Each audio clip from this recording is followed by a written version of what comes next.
ভুল কিছু বন্ধু আর অপ্রয়োজনীয় কিছু সিদ্ধান্ত বদলে দিয়েছে পৃথ্বী শয়ের জীবন। কথায় আছে সঙ্গদোষে লোহা ভাসে, তবে লোহা না ভাসলেও খারাপ সঙ্গে ভেসে গেছে সম্ভাবনাময় ক্রিকেটারের আলো ঝলমলে এক ক্যারিয়ার। পৃথ্বী শ একসময় যাকে বলা হতো ভারতের ভবিষ্যৎ টেন্ডুলকার, আজ তিনি ক্রিকেট মাঠের কোথাও নেই, কোনো শিরোনামেও তাকে নিয়ে একটা শব্দও লেখা হয় না। অনূর্ধ্ব 19 বিশ্বকাপ জয়ী অধিনায়ক, টেস্ট অভিষেকে সেঞ্চুরি করা বিস্ময়, সেই ছেলেটাই এখন ইন্ডিয়ান প্রিমিয়ার লিগের মঞ্চেও দল পায় না। তাই তো প্রশ্ন ওঠে, সম্ভাবনার চূড়ায় থাকা একজন ক্রিকেটার হয়েও কেন হারিয়ে গেলেন তিনি? উত্তরটা নিজেই দিয়েছেন।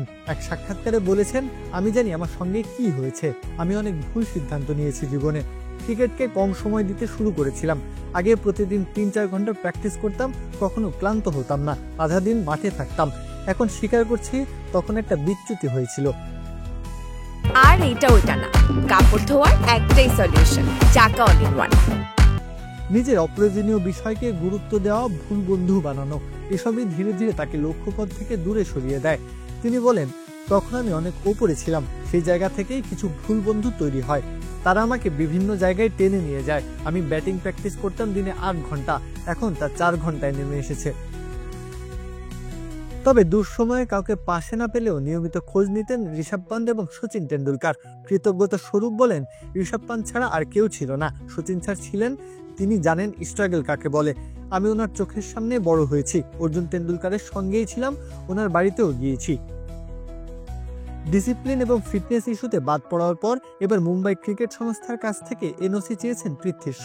শেষবার মুম্বাইয়ের হয়ে খেলেছিলেন সৈয়দ মুশতাক আলী ট্রফির ফাইনালে। এবার ঋতুরাজ গায়কোয়াড়ের নেতৃত্বাধীন মহারাষ্ট্রে যোগ দিতে প্রস্তুত তিনি। একসময় দিল্লি ক্যাপিটালসের হয়ে 7.5 কোটি টাকায় আইপিএলে খেলেছিলেন পৃথ্বী শ, কিন্তু পরপর 2 মৌসুম ব্যর্থতায় দল তাকে ছেড়ে দেয়। 2025 সালের আইপিএল নিলামে কেউ তাকে কিনে নেয়নি। তবুও আশা ছাড়েননি পৃথ্বী। মাত্র 25 বছর বয়সে জীবনের এমন কঠিন সময় দাঁড়িয়েও ফিরে আসার গল্প লিখতে চান, ফিরে আসতে চান। একটা দীর্ঘ পথ তাকে পাড়ি দিতে হবে, এই পথে খেই হারানোর সুযোগ নেই। হয়তো তিনি পারবেন, অথবা একটা আফসোসের সুর তুলে আবারও হারিয়ে যাবেন। প্রত্যহ কাব্য, খেলা 71।